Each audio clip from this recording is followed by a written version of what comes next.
I've had a few people that have lost people in their lives, like in the last couple of weeks, and I look at the suffering that occurs with loss, right?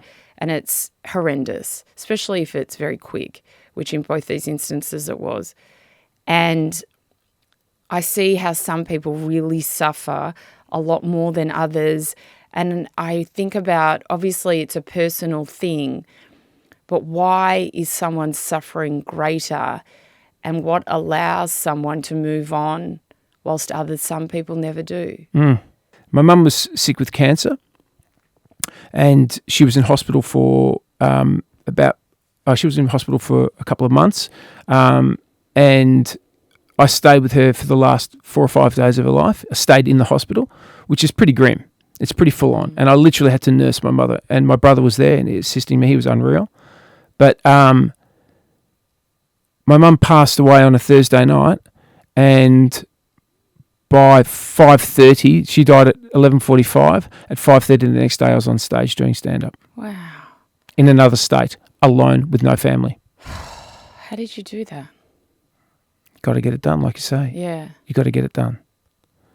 So I did shows in Adelaide. I had 3 shows in Adelaide for the Fringe Festival. I returned to Sydney to see my family for a few days. Then we flew to Melbourne for my mother's funeral service. And the next day I was on a plane back to Adelaide to go and do 3 more shows.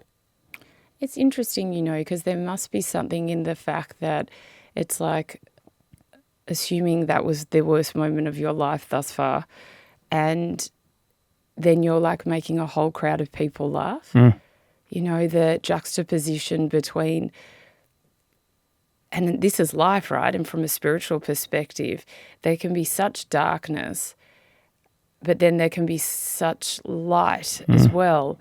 And how, I don't know if the crowd would have had any idea that your mum had passed. Oh, they did.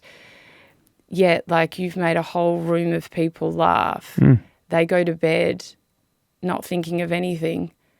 And, it's your story, but assuming that you probably found it hard to go to sleep that night, it's those really, it's, but we can hold 2 emotions at once. That's what I've learned. You don't just need to, being sad doesn't mean that we can also not be happy about something else at the same time. Correct. And it's just what I'm good at, and it's not through trying to be stoic or hard or anything like that. I'm just very, very good at compartmentalizing things. Yeah.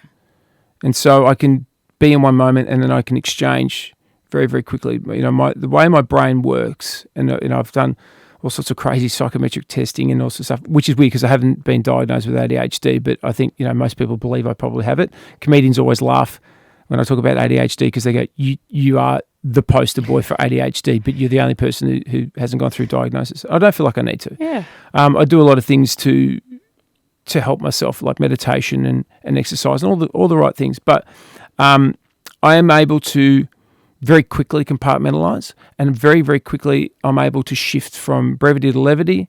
I'm able to move from one mental state, one emotional state, super rapidly. That's pretty amazing to be able to do that. Yeah. So I harness it. So when I do something like that, so when I move from enormous grief into entertaining a crowd, what that does is it reinforces to myself consciously and subconsciously that I'm being my true self, which is to be able to do that. I'm not being a false person. I'm not being a false Merrick. I'm being what I am and who I am. By doing that, that is my character. It is what I'm good at. It is who, it differentiates me from a lot of other people. Is that I suppose it's like a neuroplasticity. I'm able to move very, very quickly between those very good. mental and emotional states. So I don't feel like, I was in any way ignoring my mother's legacy or impact or anything like that. It wounded me deeply and still does. But also, too, I know that I can park that and move on with the job. And I'll come to that in my time. But also, too, I think that with performing to a crowd, and I'm sure other comedians and many of my friends have lost parents, and then they go out and they perform, and it's never about money. It would never be about money. It wouldn't even be about adulation from an audience. It's not that. There is something about getting the job done, being in your safe space, being in your flow state. The flow state's good. you're being in your flow state, but also too, there's a wonderful and beautiful reciprocity there. There's an exchange between you and an audience where, particularly after my mother's service, when it was I think a lot of people in the public might have heard about it. People in the audience had maybe heard about it. And there was a sense of gratitude from them that I'd done the show, and there's a sense of gratitude for me that they came to the show. So there was a different connection when I did those shows to any other shows I've done before. Isn't that nice? It's like you're being supported by people you don't even know.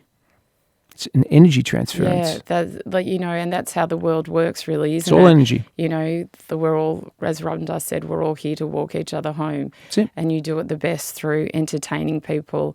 And they came to see your show, and that, is supporting you during a hard time. Mm-hmm.